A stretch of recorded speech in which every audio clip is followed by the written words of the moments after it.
Hi all. ഞാൻ നേരത്തെ നിങ്ങൾക്ക് തന്ന അസൈൻമെൻറ്റ് ക്വസ്റ്റ്യൻ ചെയ്യാം. A prestressed concrete beam 400 mm by 600 mm in section has a span of 6 meter. Okay, ഇത് clear ആണല്ലോ. B 400, capital D 600.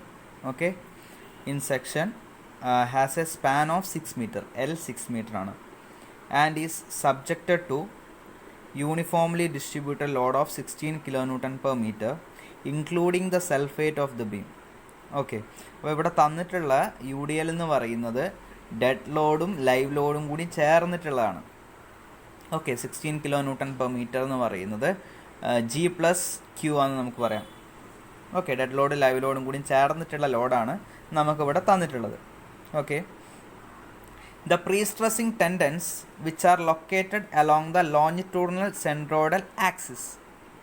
Okay, the pre-stressing tendons which are located along the longitudinal centroidal axis എന്ന് പറയുമ്പോൾ എന്താ, tendons locate ചെയ്തിരിക്കുന്നത് എവിടെയാ? Centroidal ആക്സിസിന് along ആയിട്ടാണ്. അപ്പോൾ centroidal ആക്സിസിന് along ആയിട്ട് ടെൻഡൻസ് ലൊക്കേറ്റ് ചെയ്തു എന്ന് പറഞ്ഞു കഴിഞ്ഞാൽ കോൺസെൻട്രിക് ടെൻഡൻ്റെ കേസാണ്. ഞാൻ മുന്നേ തിയറി നിങ്ങൾക്ക് പഠിപ്പിച്ചപ്പം പറഞ്ഞിട്ടുണ്ടായിരുന്നു കോൺസെൻട്രിക് ടെൻഡൻ. അപ്പോൾ കോൺസെൻട്രിക് ടെൻഡൻ എന്ന് പറയുമ്പം ആ ന്യൂട്രൽ ആക്സിസിന് അലോങ് ആയിട്ട് ആക്ട് ചെയ്യുക അല്ലേ. അവിടെ എക്സെൻട്രിസിറ്റി ഉണ്ടാവില്ല.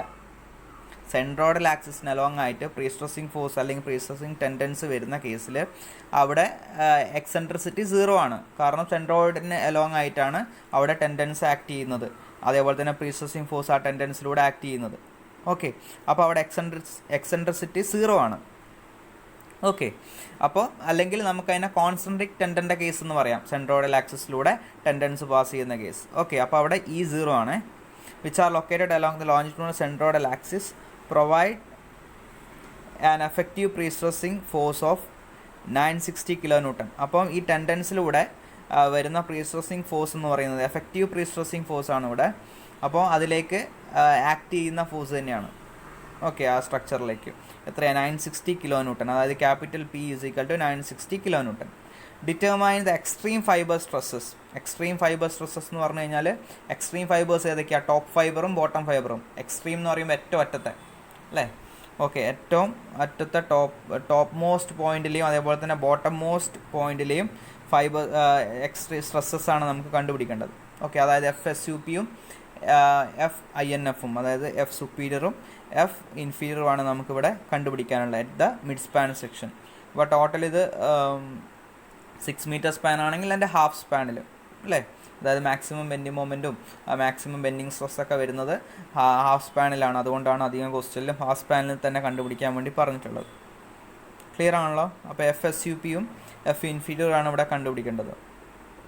ഓക്കെ, ഇപ്പം ഗിവൺ ഡാറ്റ എഴുതാം. B 400, D 600, L 6 meter, Q plus G 16 kN per meter. അതിനെ നമുക്ക് ഡബ്ല്യു എന്ന് പറഞ്ഞ് എഴുതാം. നമ്മൾ നോർമലി ഒരു ഇതിലേക്ക് ലോഡ് വരുന്ന ഡബ്ല്യു എന്ന് പറഞ്ഞിട്ടല്ലേ എടുക്കുക ടോട്ടൽ ലോഡിന്. അപ്പോൾ അതേപോലെ തന്നെ നമുക്കിവിടെ ഡബ്ല്യു എന്ന് പറഞ്ഞ് എഴുതാം. ഓക്കെ, അങ്ങനെ ഓർത്താൽ മതി. Q plus G dead load plus live load ചേർത്ത് വരുന്നതിന് ഞാനിവിടെ ഡബ്ല്യു എന്ന് പറഞ്ഞ് ഡിനോട്ട് ചെയ്യാണ്. ഓക്കെ, അതാണ് 16 kN per meter. Capital P 960. Okay, അപ്പോൾ ഇതാണ് നമ്മളെ ഫിഗർ. നമുക്ക് വേണമെങ്കിൽ ജസ്റ്റ് റഫായിട്ട് വരയ്ക്കുകയാണെങ്കിൽ ഇത് നമ്മളുടെ ബീം, പ്രീസ്ട്രസ്ഡ് കോൺക്രീറ്റ് ബീം. ടോപ്പിൽ 16 kN per meter എന്ന് പറയുന്ന യു ഡി എൽ ആക്ട് ചെയ്യുന്നുണ്ട്. 6 meter സ്പാൻ. അപ്പം ഇതിപ്പോൾ ടോട്ടൽ 600 meter ആണെങ്കിൽ സെൻട്രോയിഡൽ ആക്സിസിലൂടെയാണ് ടെൻഡൻസ് ആക്ട് ചെയ്യുന്നതെന്ന് പറഞ്ഞു കഴിഞ്ഞാൽ 600ൻ്റെ ഹാഫിലൂടെ 300യിലൂടെയാണ് പാസ് ചെയ്യുന്നത്. ഓക്കെ, 300 മാറിയിട്ടാണ് പ്രീസ്ട്രസിങ് ഫോഴ്സ് പി, അതായത് 960 kN ആക്ട് ചെയ്യുന്നത്. ഓക്കെ, അപ്പം അങ്ങനെ ആക്ട് ചെയ്യുമ്പോഴുള്ള പ്രത്യേകത എന്താ? ഈ പ്രീസ്ട്രസിങ് ഫോഴ്സ് മുഖേന ബെൻഡിങ് മൊമെൻറ്റ് ഉണ്ടാവില്ല, അല്ലെങ്കിൽ പ്രീസ്ട്രസിങ് ഫോഴ്സ് മുഖേന ബെൻഡിങ് സ്ട്രെസ് ഡെവലപ്പ് ചെയ്യില്ല, അല്ലെങ്കിൽ പി ഇ ബൈ ഇസഡ് എന്ന് പറയുന്ന ടേം ഉണ്ടാവില്ല. ഓക്കെ, ക്ലിയർ ആയോ? അതായത് എക്സെൻട്രിസിറ്റി വരുമ്പോഴേ ഈ പ്രീസ്ട്രസിങ് ഫോഴ്സ് മുഖേന ബെൻഡിങ് സ്ട്രെസ് ഉണ്ടാവുള്ളൂ. പ്രീസ്ട്രസിങ് ഫോഴ്സ് മുഖേന ഡയറക്റ്റ് സ്ട്രെസ് എന്തായാലും ഡെവലപ്പ് ആവും. പക്ഷേ ഈ എക്സെൻട്രിസിറ്റി വരുമ്പോൾ മാത്രമേ ഈ പ്രീസ്ട്രസിങ് ഫോഴ്സ് മുഖേന ബെൻഡിങ് സ്ട്രെസ് ഡെവലപ്പ് ആവുള്ളൂ. അപ്പോൾ ഇവിടെ പി ഇ ബൈ ഇസഡ് എന്ന് പറയുന്ന ടേം ഇല്ല. അതായത് പി ഇ ബൈ ഇസഡ് ബിയും P E by Z T എന്ന് പറയുന്ന ടേമും ഇവിടെ ഡെവലപ്പ് ചെയ്യില്ല. കാരണം എക്സെൻട്രിസിറ്റി ഇല്ല. ഇ ഈസ് ഈക്വൽ ടു 0 ആണ്. ഓക്കെ, ക്ലിയർ ആയോ? കോൺസെൻട്രിക് ടെൻഡൻ്റെ കേസ് ആണെങ്കിൽ എക്സെൻട്രിസിറ്റി 0 ആണ്. അപ്പം PE/Z ടേം 0 ആണ്. ക്ലിയർ ആണല്ലോ? ഇത്രയും ക്ലിയർ ആണല്ലോ? Extreme fibre stresses in concrete at the mid span section നമ്മളോട് കണ്ടുപിടിക്കാൻ പറഞ്ഞിരിക്കുന്നത്. ഓക്കെ, അതായത് എഫ് SUPയും എഫ് ഇൻഫീരിയറുമാണ് കണ്ടുപിടിക്കേണ്ടത്. F superior, F inferior. ഇപ്പോൾ എഫ് സുപ്പീരിയർ കണ്ടുപിടിക്കാനുള്ള ഇക്വേഷൻ എന്ന് പറയുന്നത് നമുക്ക് ഓൾറെഡി അറിയാം. എല്ലാം കൂടി കൺസിഡർ ചെയ്യുമ്പം P/A minus PE/ZT. F SUP പറയുമ്പം P/A minus PE/ZT plus mg/ZT plus mq/ZT ആയിരുന്നു ഇക്വേഷൻ അല്ലേ? ഇവിടെ P/A ഉണ്ട്, PE/ZT എന്ന് പറയുന്ന ടേം ഇവിടെ ഇല്ല. എക്സെൻട്രിസിറ്റി 0 ആണ്. അപ്പോൾ ആ ടേം കൺസിഡർ ചെയ്യേണ്ട. പിന്നെ നമ്മളിവിടെ mgയും mqയും സെപ്പറേറ്റ് ഉണ്ടെങ്കിൽ മാത്രം mg/ZTയും mq/ZTയും സെപ്പറേറ്റ്. നമ്മൾ ഇതുവരെ ചെയ്ത പ്രോബ്ലം അങ്ങനെയായിരുന്നു. അപ്പോൾ അതുപോലെ എടുത്താൽ മതി. ഇവിടെ ഡയറക്റ്റ് എന്താ തന്നിട്ടുള്ളത്? ഡെഡ് ലോഡ് ലൈവ് ലോഡും കൂടി ചേർത്തിട്ടുള്ള ലോഡ് അവിടെ തന്നിട്ടുള്ളത്. ഓക്കെ, അപ്പോൾ നമുക്ക് വേണമെങ്കിൽ m എന്ന് പറഞ്ഞെടുത്താൽ മതി. അതായത് mg/ZT പ്ലസ് mq/ZT കമ്പൈൻ ചെയ്തിട്ട് m/ZT എന്ന് പറഞ്ഞെടുത്താൽ മതി. ഓക്കെ, അതായത് ഇവിടെ ഞാൻ m/ZT എന്ന് പറഞ്ഞെടുത്തു. കാരണം ഡയറക്റ്റ് നമുക്ക് എന്താണ് ഡെഡ് ലോഡും ലൈവ് ലോഡും കൂടി ചേർത്തിട്ടുള്ള ലോഡാണ് തന്നിട്ടുള്ളത്. അപ്പോൾ m/ZT എടുക്കാം. കാരണം സെപ്പറേറ്റ് കണ്ടുപിടിക്കണ്ട. ഓക്കെ, m/ZT എടുത്താൽ മതി.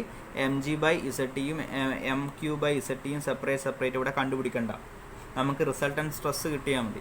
ഓക്കെ, അതേപോലെ എഫ് ഇൻഫീരിയർ പറഞ്ഞു കഴിഞ്ഞാൽ P/A മൈനസ് PE/ZTൻ്റെ പ്ലസ് PE/ZT ആണ്. അപ്പം PE/ZTൻ്റെ ടേം ഇല്ല, ഈ 0 ആയതുകൊണ്ട്.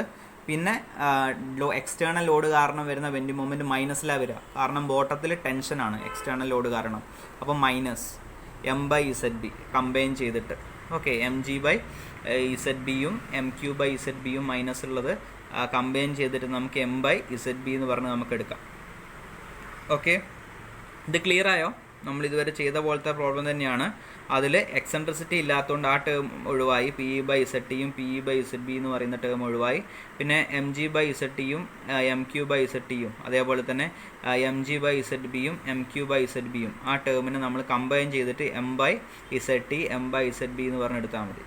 ഓക്കെ, ഇനി ഇതിൽ നമുക്ക് എഫ് SUP കണ്ടുപിടിക്കാൻ ആദ്യത്തെ ടേം P/A വേണം. അപ്പം P നമുക്ക് ഓൾറെഡി തന്നിട്ടുണ്ട്. 960 × 10⁻³ ഡിവൈഡ് ബൈ 400 × 600 4 Nm/mm² കിട്ടും. ഓക്കെ, ഇനി അടുത്തത് m/ZT ആൻഡ് m/ZB കണ്ടുപിടിക്കണം. m എന്ന് പറയുന്നത് എന്താണ്? mg എന്ന് പറഞ്ഞു കഴിഞ്ഞാൽ GL² ഡിവൈഡ് ബൈ 8. mq എന്ന് പറഞ്ഞു കഴിഞ്ഞാൽ QL² ഡിവൈഡ് ബൈ 8. ഇവിടെ m എന്ന് പറഞ്ഞു കഴിഞ്ഞാൽ രണ്ടും കൂടി കമ്പൈൻ ചെയ്തിട്ട് W ഉണ്ട്. അപ്പോൾ WL² ഡിവൈഡ് ബൈ 8 എടുക്കാം. ഓക്കെ, അപ്പോൾ W എന്ന് പറയുന്ന 16 ആണ്. നമ്മൾ ആദ്യമേ എടുത്തിരുന്നു. 16 × 6² ഡിവൈഡ് ബൈ 8 ചെയ്ത് കഴിഞ്ഞാൽ 72 kN കിട്ടും.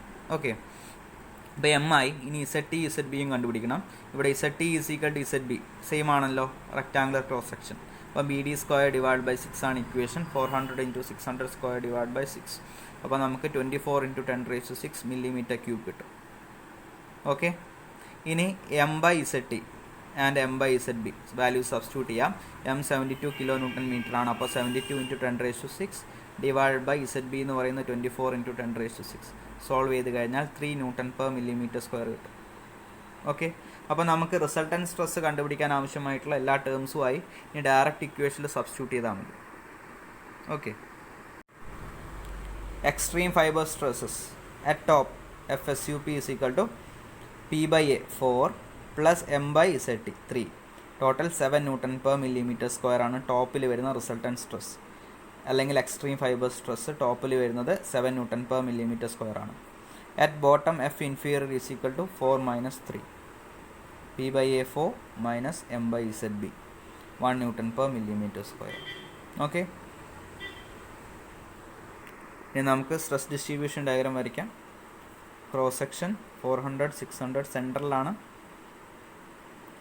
എന്ത് വന്നിട്ടുള്ള ടെൻഡൻസ് ലൊക്കേറ്റ് ചെയ്തിട്ടുള്ളത്. പിന്നെ പ്രീ സ്ട്രെസ് P/A എന്ന് പറയുന്ന ടേമാണിത്. 4 Nm/mm². ഓക്കെ, ബോട്ടത്തിലും ടോപ്പിലും സെയിം P/A. പ്രീ സ്ട്രെസ് മുഖേന ഡെവലപ്പ് ചെയ്യുന്ന പ്രീ സ്ട്രെസ്സിങ് ഫോഴ്സ് മുഖേന ഡെവലപ്പ് ചെയ്യുന്ന സ്ട്രെസ്സാണ് 4 Nm/mm². പിന്നെ പ്രീസ്ട്രെസ്സിങ് ഫോഴ്സ് മുഖേന ബെൻഡിങ് സ്ട്രെസ് ഇവിടെ ഡെവലപ്പ് ചെയ്യുന്നില്ല, അതായത് PE/ZTയും PE/ZBയും ഇല്ല, ബെൻഡിങ് സ്ട്രെസ് ഇല്ല, അപ്പോൾ ആ ടേം ഉണ്ടാവില്ല. അപ്പം പ്രീസ്ട്രെസ് എന്ന് പറയുന്നത് ഇത് മാത്രമേ ഉണ്ടാവുള്ളൂ. ഓക്കെ, PE/ZTയും PE/ZBയും ഉണ്ടെങ്കിൽ നമ്മൾ എന്ത് ചെയ്യും? ഈ P/A ടേമും PE/Zൻ്റെ ടേമും കൂടി കമ്പൈൻ ചെയ്തിട്ട് നമ്മൾ എടുക്കും, അല്ലേ? പ്രീസ്ട്രെസ് എന്ന് പറഞ്ഞെടുക്കും. ഇതിൽ ഒരൊറ്റ പ്രീസ്ട്രെസ് എന്ന് പറയുന്ന ടേമേ ഉള്ളൂ. പിന്നെ രണ്ടാമത് ഡെവലപ്പ് ചെയ്യുന്ന സ്ട്രെസ് എന്ന് പറയുന്ന എക്സ്റ്റേണൽ ലോഡ് മുഖേനയാണ്, അതായത് ഡെഡ് ലോഡ് ലൈവ് ലോഡും കൂടി ആക്ട് ചെയ്യുമ്പോൾ ഡെവലപ്പ് ചെയ്യുന്ന സ്ട്രെസ്സാണ്. ഓക്കെ, അപ്പം 3 Nm/mm² ആണ്. ടോപ്പിൽ കംപ്രഷൻ വരുന്നു, അതുകൊണ്ട് പ്ലസ്, ബോട്ടത്തിൽ ടെൻഷൻ വരുന്നു, അതുകൊണ്ട് മൈനസ്. എക്സ്റ്റേണൽ ലോഡ് കാരണം ബോട്ടത്തിൽ ടെൻഷൻ, ടോപ്പിൽ കംപ്രഷൻ. അപ്പം റിസൾട്ടൻറ്റ് സ്ട്രെസ് എന്ന് പറയുന്നത് 4 + 3 7 Nm/mm². ഇവിടെ 4 - 3 1 Nm/mm² resultant stress. Okay, clear ആയല്ലോ? Okay then by.